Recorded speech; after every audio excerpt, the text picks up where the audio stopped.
Welcome back to another episode of Manny Things. Thank you for checking out the video. I greatly appreciate you turning it on and watching through me ramble in front of a camera because I can. Today, I think it's time we do an EDC update. Let's dive down into it.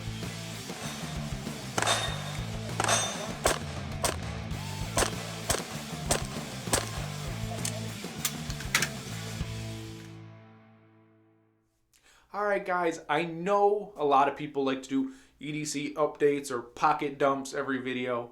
That's fine if they want to. I don't do them unless there's a change, and a significant change in that. If it's my blade getting changed, no, I'm not going to do those things. So we're going to dive into my EDC. We're going to start with what's ever in my pocket. I'm going to pull it out, show it to you. It's that simple. It's super easy, guys. I hope you like it. But first, let's get about that relationship we might have. I know I make some YouTube videos. It's not world-class firearms content like my buddy, the Humble Marksman. There's going to be a link up to his channel right here. Shameless plug. I appreciate his information and content, and go check him out. He's getting up there, guys. So, Humble Marksman right here. Anyway, so we're going to start with the front right pocket, the one my hand is always typically in. We're going to start with the keys. Simple keys. I drive a Ram 1500, so there's my key fob. It's a key fob thing. Comes with a spare key to actually get in the door if the battery's dying. I need to replace the battery. I've got a key tag, flexible key tag from my buddy over at Range Panda, Eric Steiner, and his company. It's really cool. I put it on my keys so it's high vis, and if it glows in a blue light, it kind of looks like radioactive. It's kind of cool. It's a USPSA target with 2-aught hits in the alpha zone. A little key for a little safe in my truck for when I can't have my gun in a place, and a Frosty tag because I live in Michigan and Frosties are free when you have one of these. It's a little kitty Frosty. Hey, can't complain. Anyway, those are the keys. Next thing in the pocket are, here we go, pen and a Sharpie. At my job, we don't have like a little sitting desk. It's a shared universal desk that I stand at. So I kind of need to have a pen and a Sharpie to write on whatever I need to at work, writing documentation and marking things. So where we have basic Sharpie, this is a Papermate gel 0.7 ink blue with a nice fuzzy grip. I can't have nice pens because I will lose them. So if I carry crappy pens, I collect them in hordes. If you see my nightstand, it has like 4 pens on it because I stole them from work. Not really. They just come home with me and eventually get dumped back into the pocket to go back to work. Oh, there's another one, see? Next thing in the pocket is the blade. Today, well, for the past couple months, I've been carrying my Cobra Tech OTF knife. It's really cool. It's like a gray green color, so no big deal. It's a double action blade, so in and out with one thing. Got a glass breaker, reversible pocket clip. This knife is actually fully serviceable with the tools they give you, so that's pretty cool. It's only D2. It needs to be sharpened. I beat it up. I drag it. I cut things I really shouldn't with for an OTF, but it has enough play that it does it. It needs to get relaxed and probably grab the Scallywag Privateer here, throw that in my pocket, or the Benchmade Freak. There's a lot of knives I could pick from, but this thing just sits in my pocket because it's a fidget factor, but it chews my thumb up. So that's a plus and a minus. Still a great blade. That's everything in the right pocket. We'll go to the back right pocket. Well, we live in this world of crappy life, and this is a gator. This is my quote-unquote mask. This is from the SA Fish Company. I paid for this with my own money, but it's just a gator you wear on my neck. Typically, it's around my neck, but I didn't go anywhere today, so I didn't put it on. This one's black. I got a green. I got black multicam, gray, blue, safety green. I mean, whatever. They're great to keep the sun off you when you're fishing, and they're great to not have really have a mask with you because I can just throw this on. Pretty safe. Pretty simple. Boom. Back pocket. Okay. Reaching to the front left pocket. I have OC spray. I've got my Palm OC spray in black with a yellow band for identification. There's multiple of these in my kits, and my wife has a couple, which is really cool. This one has the pocket clip, no big deal. It's awesome. Cheap too, like less than 20 bucks. I recommend having OC spray. This is a nice little safety, and then there's the button I can depress to initiate it. I'm not going to because I do not want to taste the spicy sauce, guys. So there's that. These do have a shelf life, guys, so you might have to burn these up. I haven't had it super long, but I like it beaten up. Rides in the pocket very nice with a pocket clip. Then I have a wallet, front pocket wallet from Frank's Custom Kydex here.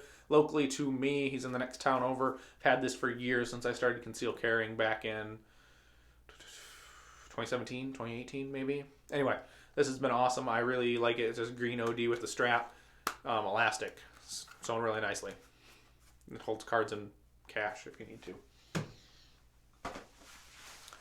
Other in the left front pocket is my reload wrap with my spare mag. Yes, I always carry a spare mag. Not that I think I'll need the bullets, but most common malfunctions with semi-automatic pistols are ammo related with magazines. So, have a spare. This just happens to be the reload wrap. I did a review on this recently, so go check it out. There's going to be a link right here for it right now and in the description down below, because I'm upping my YouTube game, guys. Got to use those cards. Need that interaction. So anyway, there's that. Reload wrap with the spare mag. Recommend it. $20 for the reload wrap.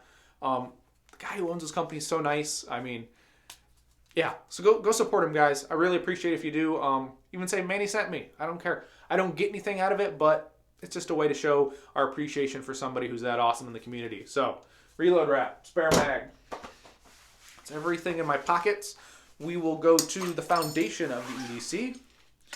And when I mean the foundation, I mean the belt. This is my Aries Gear Aegis Enhanced belt. This is the medium size. It's a nice, awesome belt clasp, like on old Boy Scout belts, but heavy duty. I've had this forever now. Since I've met Steve Fisher, I actually bought this myself as a treat for taking a class with Steve Fisher. So I bought this belt. It had the 2 elastic keepers. I just destroyed the second one, so I told the wife, you need to sew me some more. So there's this. The buckle is worn and delicious and patina. The belt, though, is robust, thick, rigid, and just in the right spots. It can be, if you have it a little too tight, be a little not ideal for printing and whatnot, but there are a little some more supple belts. They have a thinner one than this, but it's a great belt, great design. It does everything you need it to do. So there's that belt. Go buy one of those. They're kind of expensive, but they're worth it. They're going to last you forever. Trust me. I wear it every day. And also, there's another thing I have. It carries in my pocket, but it wasn't on me. It was on my table because I was using it earlier. And that is my flashlight. I carry a discontinued Surefire light. Why do I carry this discontinued light? Because they don't make it anymore. And it's awesome. It's 1,000 lumens. This thing was like the new hotness when 1,000 lumen 3-cell batteries were out. So this takes 3 CR123s. It's 1,000 lumens. It has a therm switchback 2.0 on it, which is fantastic for light retention or just having a pocket clip for a light that doesn't have it. Like I said, this is a P3X Fury Tactical, so it's the momentary, but it's also got that click, so that's awesome. Face basher if you need it, but it's just a light to PID or positively identify things, and it's a big honking light, and I only use it. I might switch out to a different light, but I like this light, so I really don't think I will. So that's my light, guys. Now we get to something you don't see every day, and that's medical. I carry this ankle medical wrap on my ankle every day I leave the house. It's not on because I'm at home, obviously, and I'm doing this video, so I didn't feel like doing the Velcro snap for you, but I did it anyway. So in this thing, I paid for this years ago. I bought this, and I would say to get something that lets you carry medical. Not necessarily this. There are some things on here I'd like to change out. Placement, I might go buy myself a new kit just because I'm not a big fan of the medical kit that this is. But I 100% agree, wear medical on you. We'll start here. I've got a pair of cheap trauma shears. I might get some X shears because I hear those are fantastic. And with that, I've got a soft T wide folded right there in the tourniquet. It's a genuine soft T wide. Don't buy tourniquets on Amazon though, guys. Please don't. You'll get fakes and fakes and fakes. Do not. Go get a reputable distributor. Mountman Medical off the top of my head, Skinny Medic, North American Rescue, buy directly from them. Do not go on Amazon. You will get ripped off, and that's not good. Oh, more Velcro. Then we got an Israeli bandage, big bandage right there. Kind of bulky in here, and it's not. That's the biggest part of this kit, is that that's bulky.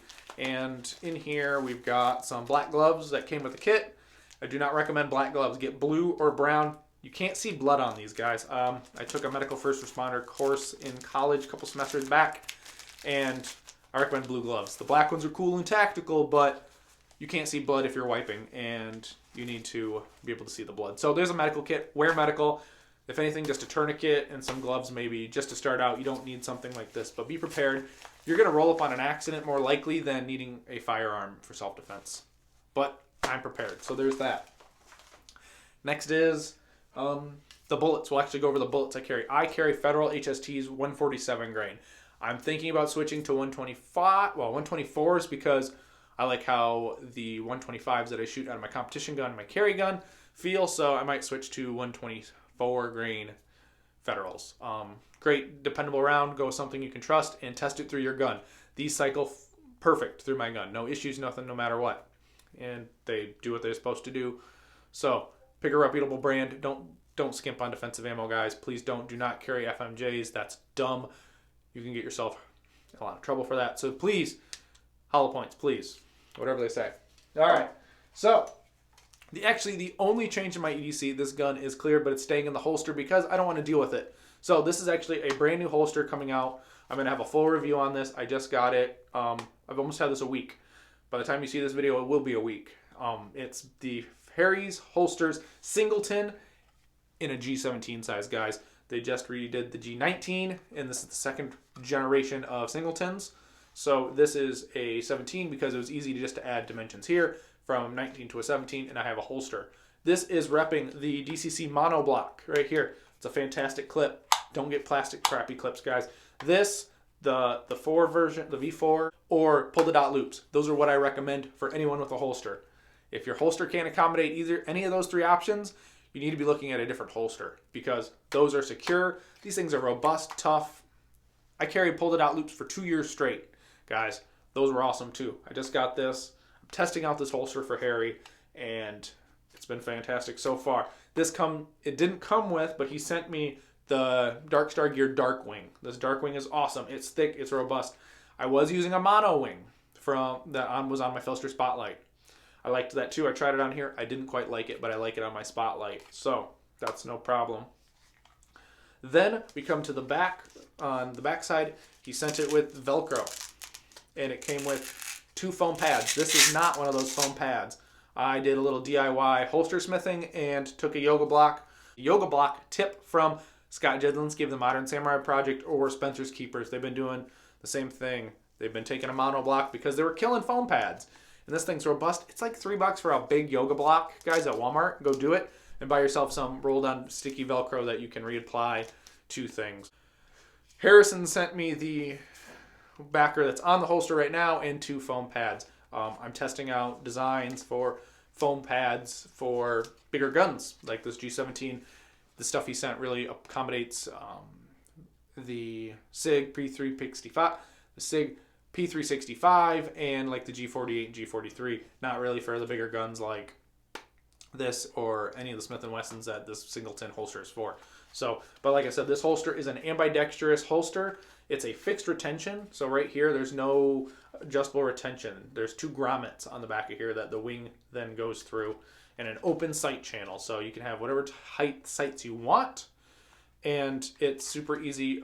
Adjusted retention is predictable. It's always the same because it's a fixed retention holster. And the sight block is kind of nice. So there's that, guys. That's the holster. The gun is a G17 Gen 5. I've said it again and again and again. RMR RM06 with a 3.25 dot on a CNH V4 plate. I switched out to the V4 back at the end of the year because I did not like that the V3 didn't have the T-posts, and it shipped with Allen screws. I do not like Allen screws for my optics. I can strip those pretty easily, even putting the right amount of torque on them. So I didn't want to take the chance of when I came to replacing the battery. Once a year I recommend. So I said, hey, I'm going to do your upgrade program. Send the V3 in. Get a V4 for like half the price. But that's no big deal. This gun was sporting for a continuous precision advanced duty trigger. It no longer is. I'm waiting on that trigger to come back. I broke it. There will be a review on that trigger when the new one gets here and how it broke and why. There you have it. That is my EDC. Oh wait, this hat.